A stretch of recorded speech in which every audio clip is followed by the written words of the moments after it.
Hello, ladies. Welcome to the Hourly to Exit podcast. I am very excited about this week's guest, Kiley Peters. Welcome. Thank you, Erin. Thanks so much for having me. Yeah, we have so much to talk about. But before we jump in, would you introduce yourself to the audience? Absolutely. Well, hello, all. I'm Kiley Peters. I'm the founder, executive coach, and business advisor at Rayne IX, and we are an executive consultancy. And we help people develop the ownership mindsets they need to live the lives they love. And so this goes in two ways. So we really work a lot with women looking to make the leap into entrepreneurship, and we help them guide them through that process, as well as women entrepreneurs who are looking to build better business backends. Say that 10 times fast. And then we are also building training programs to bring to corporations and companies to help them develop entrepreneurial skill sets. So bringing the entrepreneurial skill sets and ownership mindset into organizations. I also have a podcast, Welcome to Eloma, and I'm a speaker. So, if you want to hang out, let me know. Yeah, you do a ton. And I don't know how you do it all, frankly. I assume you have an amazing team. They're So the best. if you had to say, like, this is who I am primarily, like, how would you describe yourself? This is who I am. If you could only pick one. I am a fierce advocate of women. I love that. I love that. Well, this is the right place to be. Here, we believe that putting more wealth in the hands of women can change the world. And there's no better time than now to do that. And so we talked earlier about some things that parallels between the conversations that I have with my clients and those that you have with your clients about how we think about our businesses, how we differentiate ourselves, and some of the fears that we're having about how we inject more of ourselves and our humanity into our businesses. And I was watching a wonderful keynote speech that Kiley gave regarding differentiation and all things you described accounting firms, with all things being the same, same offer, same prices. How do you differentiate in that environment? And you mentioned the human element. And so I'd love to use that as a jumping off point because as an intellectual property lawyer, I am frequently getting questions, I should say, about how do I protect my ideas or how do I protect my methodology? Of course. And a lot of it is thinking that there's some magic in the ideas or in the methodology. It doesn't mean they're not effective, but somehow if I can keep them from everybody else, then that will be the key to my success. And rather than it's how you deliver that methodology, how you create transformation with that idea. I like to make the analogy between like a chef and a cook. Anyone can get access to the chef's recipes, but can you deliver the same, Mm-hmm. Michelin star experience as that chef, or are you just going to try to put something on the table, right? Mm-hmm. And so it really is about what we bring to our ideas or to our methodology. And so I'd love for you to talk to us about how you help people bring that. Yeah, absolutely. Well, Erin, I think you touched on something really important and you talked about experience because it really truly is that. And the speech that you were talking about, one of the things that I really drill home is that we have to be willing to be human. We have to be willing to be vulnerable and put ourselves out there because that's truly our greatest differentiator. We could be identical to our competitor in the people that we serve and the problems that we solve, in the productization of what we do. But it's how we firmly believe the work needs to be done. So one of the things that I talk about is your true specs. And that is what you uniquely believe to be true and necessary for the work you do to be successful for the people you serve. And that has to come from within. But it's been my experience that when we forget about ourselves and we're like, oh, it'll be fine. I'll be fine. It'll all be fine. Everything will be fine. We're just going to do the business thing. We're going to do the thing. It's going to be great. Everyone will win. It'll be a big win, right? No, it might be a temporary win, maybe, but the long-term play is going to significantly suffer if we don't define success for ourselves as individuals. And so that's a lot of the focus of the work that we do. We believe that in order to be successful in living the lives that we want, we have to look inward first. We have to define success for ourselves as human beings. And then we need to look at our work and align our work with our personal definition of success because our work takes up so much of our lives. I did some quick math the other day and it's like over 100,000 hours, a minimum of over 100,000 hours of our lives. So that, for anybody out there listening, is like working 24/7, 365 days a year, nonstop for 11 and a half years. Wow. So you can't tell me that 11 and a half years is no, like, just chump change, right? That's a huge part of your life. So we really need to be clear on who we are and what we want out of life so we can be leveraging our work to help facilitate that, right? We all go to work. We want to make a paycheck. We want to live our lives. But like, there's a huge opportunity to increase the meaning and the purpose and the fulfillment and the output of the work that we do so that we can live richer lives. And when I say richer, I don't mean like monetarily. I mean, maybe monetarily richer, but like more fulfilled, true, big lives. Yeah. I mean, there's many ways to define wealth, right? And it's Yeah. not just in money, and it also is in impact Yes. and flexibility and Mm-hmm. wellness Yes. and connection. There are all sorts of dimensions to it. And I wonder if you find, as someone who works primarily with women, do you find that they have a more expansive definition? I'm just going to lead the witness here, a more expansive definition of wealth than maybe we traditionally think about? That's a great question. And it's been my experience in talking to women. One of my favorite questions is, what do you want? And a lot of women don't know because no one's ever asked them. And then that breaks my heart a little bit and we dive in deeper and we figure it out. But it's almost never about the money. Yeah, we need to make a certain amount of money so that we're not super stressed out about it. But it is always about autonomy over themselves, all aspects of their lives, and their time. Because they almost always say that their family is what matters most. And they feel like in working for somebody else, that all they're doing is working all these hours and working so hard to help make somebody else richer, but that the impact of their work, there's nothing there, right? So that's why a lot of women that I've worked with that do make that leap into entrepreneurship, those are some of the factors. And we did a research study on this as well. So it's ownership of time, autonomy, and flexibility. And they want to know that what they're doing matters. Mm-hmm. Right. That was definitely played into the shift that I've made in my career. I made a career out of making big companies bigger. And you do get to a point where you're like, well, is this it? And it could be it. For no shame if that is it. But for me, I did want to see what other impacts I could have, essentially with working with women and helping them kind of realize their own dreams of wealth. And even, just talking strictly about money, we do know that money talks and it carries a certain degree of influence, right? Yeah. And so to have that wealth, so it's supporting causes that we care about and being able to support our communities and our children, our families, these are all things that we can only do when we pay attention to the bottom line too. Like money isn't bad, it sometimes gets a bad rap, but they're all the good things that you can do with it as well. Yeah, there's so much good. And I firmly believe that as well, Erin. We like to say that we believe that when women make more money, keep more of the money they make, and they're more educated and making smarter financial decisions, they invest more in themselves, their families, and their communities, ultimately making the world a better place. So let's just get more money to the ladies. Yeah. Make sure that we also are sharing financial literacy so that they're being educated with the money that they have. And I think we start to see some positive impact. Yeah, I agree. Preaching to the choir here. I love that. Yeah. Absolutely.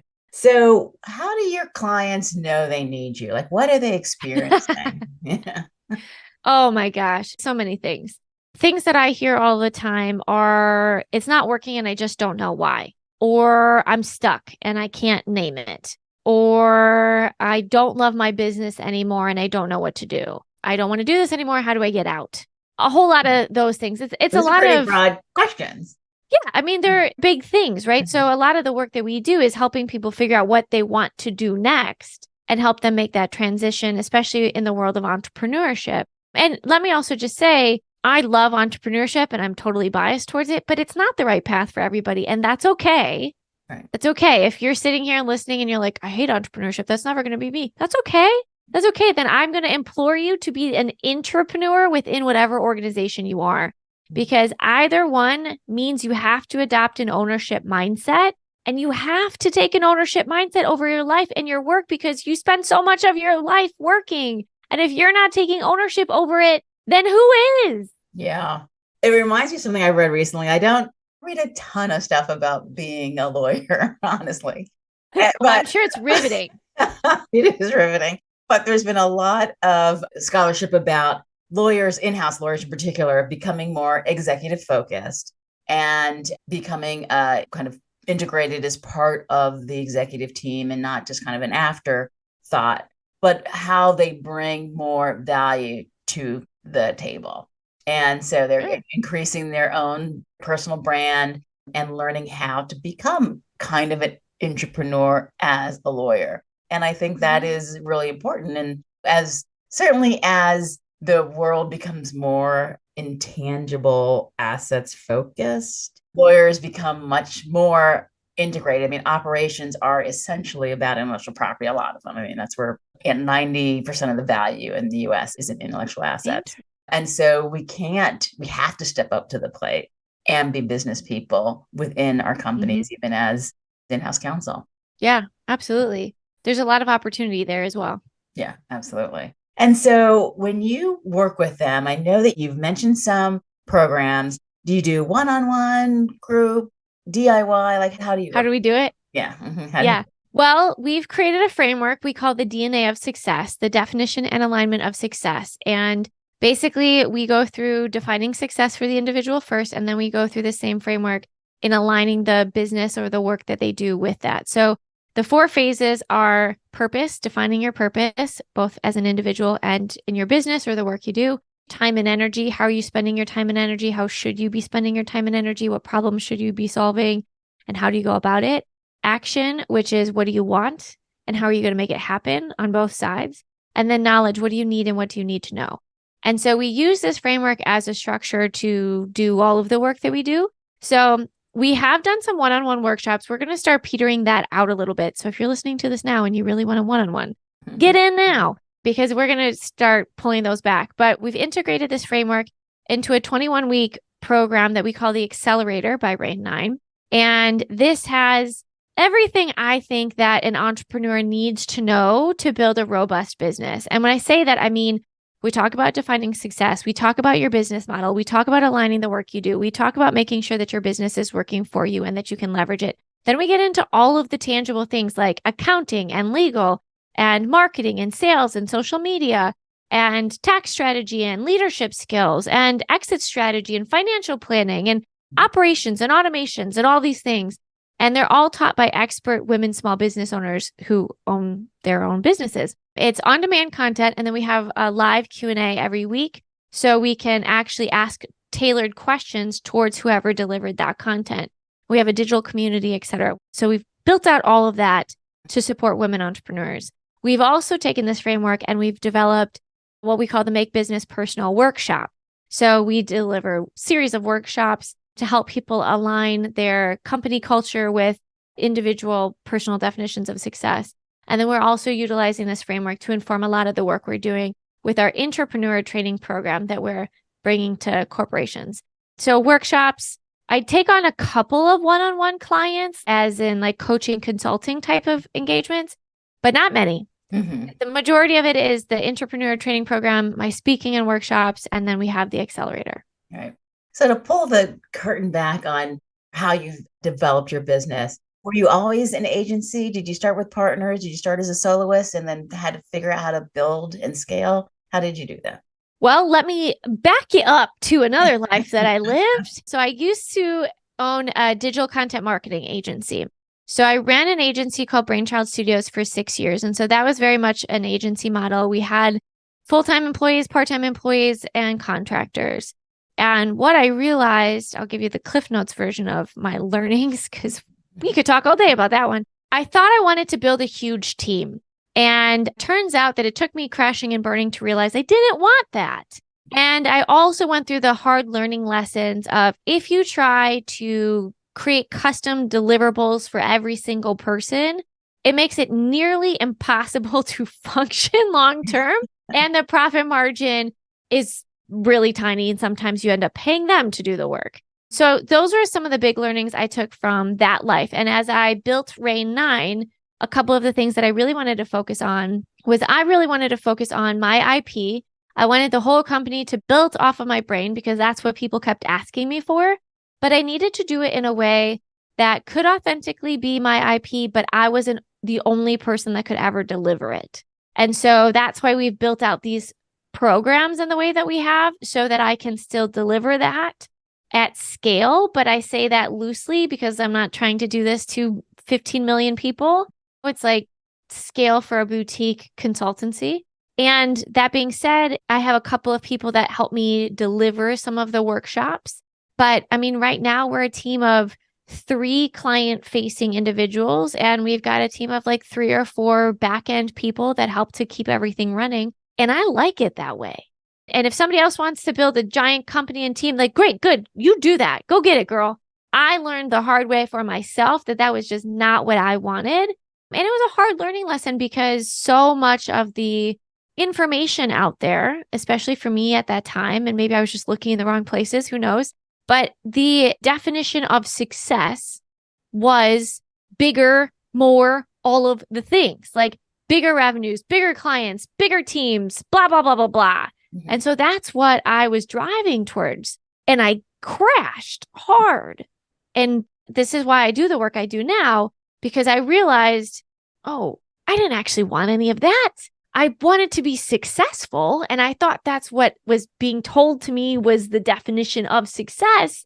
But what I came to realize was the only definition of success that actually matters is the one that we create for ourselves.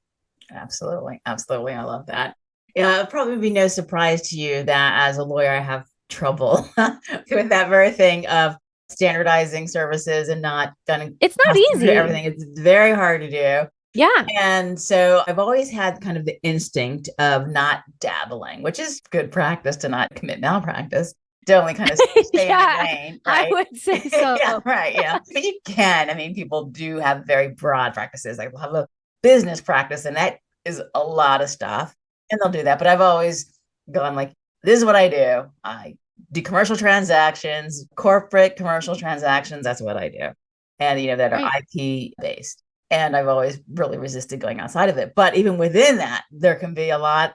Someone comes, oh, I just need this, but not that. Okay.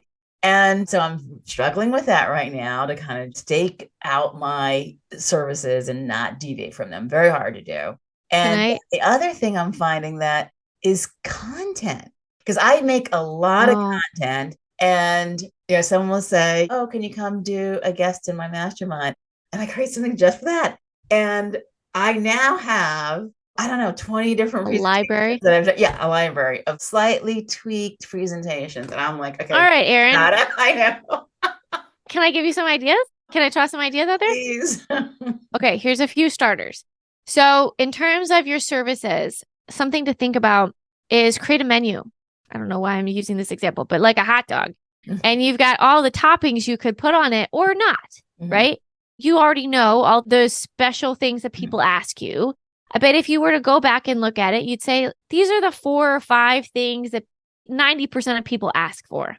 Well, if you create those as just like add-ons or tweaks, then it makes it a lot easier to standardize. You can create your contracts, etc., so that it standardizes in that capacity. But that might be something to think about in terms of the tweaks. And then in terms of content, I can't take credit for this. This goes back to my friends Drew McClellan and Stephen Wessner that I met through Agency Management Institute. But they wrote a book. Sorry, I don't know the name, but it's something about authority. And from a content marketing standpoint, and this is my recommendation, as somebody who used to run a content marketing agency, create one big meaty piece of content and then slice and dice it and roll it out in small ways. So whether it's a podcast, whether it's a book, whether it's a research study, whether maybe it's a really robust presentation, but then you pull it apart and you put all those pieces out into the world in terms of social media and email and advertising, PR, and all of that to draw traffic back into your big piece of content that hopefully you have a strong call to action on and you're generating leads. And then you amplify, such as guests on your podcast or people quoted in your book or wherever it is, right? Then you make sure you loop those people in. So that's from like a content standpoint. Now, if you're talking about 20 different versions of presentations, one thing I would recommend is just identify the key topics you want to talk on and just build those and just do those, like those 4 or 5 or whatever it ends up being. And then you just are like, repeat. Here we go. Maybe you put the logo, a new logo on it. It's like lipstick on a pig kind of thing. But it's like, here's the new logo and here's the same presentation. And now I can just not have to relearn everything. Yeah. Yeah. I do a teeny bit of that, or I'll, like, okay, you want me to talk about that? And then I kind of just, that's the title. And then I talk about what I want to talk about. It's like, okay. Yeah. Well, I found too, as a speaker, oftentimes people will say like, well, what are the topics you talk on? And so sometimes it's a gift to be able to say, well, 1, 2, 3, whatever it is. And they're like, oh, either that resonates or it doesn't resonate, or could you also do this? And then that's worth a conversation, if it's worth the conversation. Yeah. That is all to the, back end operations of having a really firm process about when people ask, like, instead of just going, sure. Then I'm like, well, this is what I do. How about one of these? And But that's not an uncommon issue. I would say the majority of business owners, especially women business owners I've worked with and run into, have similar issues. And part of that is finding the confidence to be able to say, this is what I do, and then stop talking. Yes. Right? Because what we end up doing is, well, this is what I do. But, if you need something else, I could probably make that work too. And like, oh, you don't want to pay full price? Well, okay, I can give you a 20% discount. That's fine. Yeah. And then we don't run our numbers and we're like, oh, wow, I'm paying this client to do this work with the amount of time and energy it's taking me. Yes. That is too true. I don't know if I feel seen or called out or both. No, I hope not called out, because this is something I still struggle with sometimes myself. It's easier said than done. And this is what I work with all of our clients on. Is like, okay, honey, what do you want? What problems do you want to solve and for who? And how do you want to package it up? Because you know how to solve that problem. How are you going to do it? And this goes back to the beginning of the conversation, right? How are you uniquely solving this problem in a way that you feel is necessary versus the person next door? Yeah, absolutely. And it's not going to be the right solution for everyone. And that's okay. We don't have the capacity to take on everyone. Just like who? I wanted to mention that when you mentioned like bringing ourselves in, sometimes it's very vulnerable. It certainly felt very vulnerable to me, having been a big company lawyer where nothing, frankly, feels personal, to being out there, writing, speaking. Here I am. That was a huge leap for me. And it's tough for a lot of people, to bring it. And to not sound too much like a lawyer, but still be smart, but accessible. And so all of that, like kind of figuring that out it's tough. I mean, I think that's one of the reasons we've seen such a rise in the concept of personal branding over the last few years, 10 years, maybe, because it's like, we are all our greatest product. And whether or not you like sales, and I don't consider myself, like, I don't think I like sales, but we're always selling ourselves. Whether you're an entrepreneur, an entrepreneur, or whoever, you're always selling yourself. But the question is, what is the sales pitch? And how much do you let people see behind the curtain? Like, how vulnerable do you get where people are like, oh, wow, she's a real person and I know and trust her, versus like, wow, what a narcissist who can't stop talking about themselves. That's a fine line sometimes. And it feels weird for a lot of people. And it takes a long time. And maybe it never actually feels good, but it's tricky. Yeah. And the other thing I had to learn was that people want to know you. Like at first, I'm like, well, I have a solution. So why do you need to know me? Like, they're like, I need to know who you are. How can I trust you? So that was a learning process for me as well. So I'd like to talk about the trends you may be seeing in this space. We're coming to the end of the year. A lot of times we're kind of looking forward and making plans for 2024. What are you seeing when you look ahead? Oh boy, Erin. Well, I wish I had a crystal ball, but based off of my experience and what I'm hearing from people, for a lot of the small business owners in my sphere, 2023 has been a tough year. It's been a real challenge. And I think a lot of that has to do with the economy. We started the year, everyone was talking about this recession. Then we got into the year and everyone's like, are we in a recession? And then we're like at the end of the year and everyone's like, oh, it's still coming. Maybe. I don't know. Still live in this like suspended purgatory, please. Everybody's having a good time with that. And so I think what I'm seeing is a lot of mindset shift. Honestly, I think I'm seeing a lot of like, okay, we do need to go internal. We need to figure out why we're doing this and what I really want out of it. What are my real goals versus my aspirational goals? How do I find better balance and not burn myself out? Sure, we'd all love to make $1 million a year, but do I need to make $1 million? Like, what feels actually good? And is that good enough for now?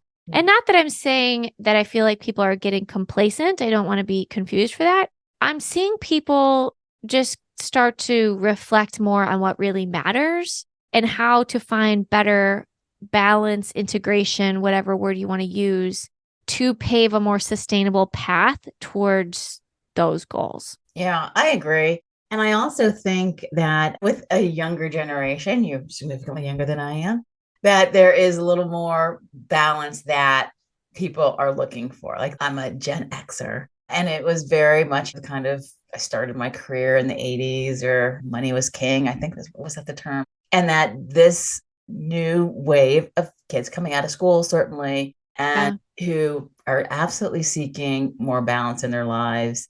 They value their relationships, they value experiences, not particularly interested in owning homes, apparently, or, and so they just really want to enjoy their lives. And I like it. I want that for my kid. I have a 17-year-old. I'm glad that that's the attitude that they have. They're just a kinder generation, I'm finding.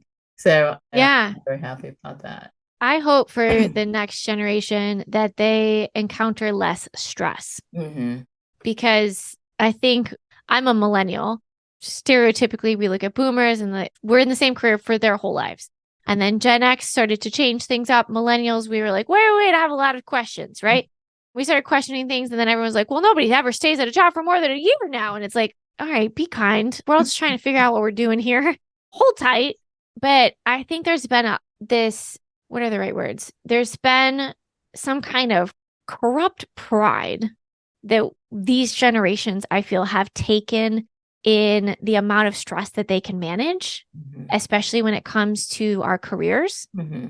And I think that is messed up. And I think these younger generations are shedding light on that. And we are all now in this position of unlearning some really unhealthy habits, which just takes time. But the first step is to name it, acknowledge it, right? And then start to try to slowly decompress decades of built up stress that we've, in many cases, put on ourselves. In many other cases, society has put on us. It's just layers and layers. It's heavy. Yeah, it is. It can be. It can be for sure. Well, that kind of transitions us into, this is a very meta podcast. It's about female founders of expertise-based businesses that are growing their business to hopefully sell someday. And I know you are a serial entrepreneur, so you have grown and exited businesses. And so you can tell us about your exit, but also with your current business, are you thinking about selling it someday? How do you see that exit? And what would you think you would do next? What would the next chapter be for you? Yeah, well, I started my agency thinking it would be a lifestyle business. I never anticipated selling it. That's how a lot of business owners start. But to that end, I would say start with the end in mind. I started Rayne IX with the hopes that I could run this business until I decide I don't want to work anymore, that I can have enough flexibility with it, that I can build it to be whatever I need and want it to be. And so honestly, at this point in time, I mean, yes, we all exit our business at some point. I think I'm open. Like, I think by the time I would be looking to stop working, and I really do love working. I love the work I do. So I anticipate that's hopefully a ways off. Hopefully my IP will be valuable enough that it could be saleable. I also want to launch some like certifications and licensing programs, which would be great passive revenue opportunities. So yeah, I don't know. I don't have a great response right now. If I'm being super honest, I really just want to leverage my business to help me live the life I want. And I'm not planning on retiring off of the sale of the business, because currently only about 30% of businesses that go to market actually sell. So I'm aware of that. And maybe someday, maybe somebody internally will want to take over, and maybe I'm just the owner versus the operator as well. And let me also just say, like, I think there's a lot of different ways to have a successful exit, but I think at the end of the day, it needs to be whatever you feel is good. It's not necessarily a sale. For me, when I exited my agency, it was really important to me to take as good of care of all of the people in my life as I could. And I felt like I did a good job of that. And that was good for me. We currently are seeing if our assets are of interest to anybody, and that might be an interesting asset sale. But that was what a successful exit looked like to me at that time. Yeah, that's great.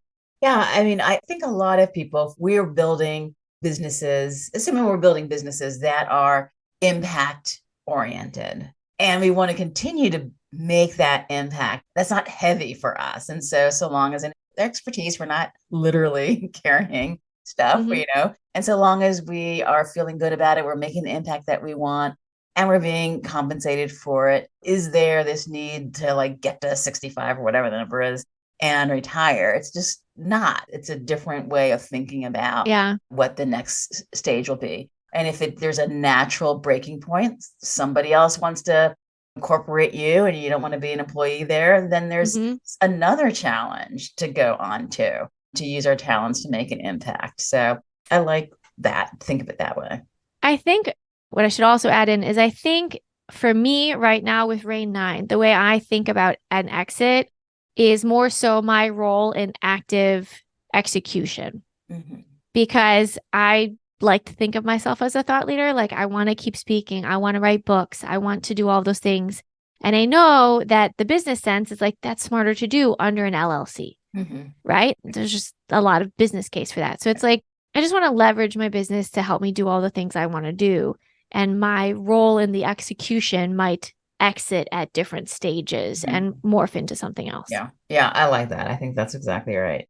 All right. So a couple of final questions. As we've mentioned, wealth in the hands of women can change the world. And so we like to give shout outs and support organizations that help us create a more equitable society. And I think you have an organization that you support that you'd like to share with the audience. Yes. So the Women's Fund of Milwaukee, I'm here in Milwaukee, Wisconsin. They do a lot of great work specifically for women locally, and we can continue to use all the help that we can get. Wonderful. We'll put the link to that in the show notes. Also, if we figure out the book you were talking about earlier about the authority, we'll put that in the show notes as well. I think it's Selling with Authority. That might be it. And then I know that you mentioned your accelerator. I know you have a launch coming up. Do you want to describe it and talk to the audience a little bit more about that? Yeah, absolutely. So the accelerator, we will be launching this cohort so that you get to go through this program with a group of other women. So you get to build that community and that support system. We'll be launching it twice a year. So in January and in July. And for listeners of this podcast, we would be happy to offer you a discount. Right now, we are selling this program at $49.95. And this includes 3 one-on-one coaching sessions with my colleague and co-facilitator, Amanda. But we're happy to give you $1,000 off if you use the code H2 as in the number 2 E podcast. So H2E podcast. And we'd ask that you register by January 5th, just so we make sure that we know everybody that's joining us for our January 16th kickoff date. That is wonderful. Incredibly generous. Thank you so much, Kiley. And I hope, that we get a lot from that. So where can people find you? Oh, the internet. You can learn more about me at KileyPeters.com, KILEY Peters.com. You can learn more about my business at Rayne IX, RAYNEIX.com. It's the Roman numeral 9. And you can also find us on LinkedIn and Instagram. That is wonderful. This has been a great conversation. Thank you so much for coming, sharing your wisdom, great insights, very generous offer, and for your time. Thank you, Kiley. Thank you so much for having me.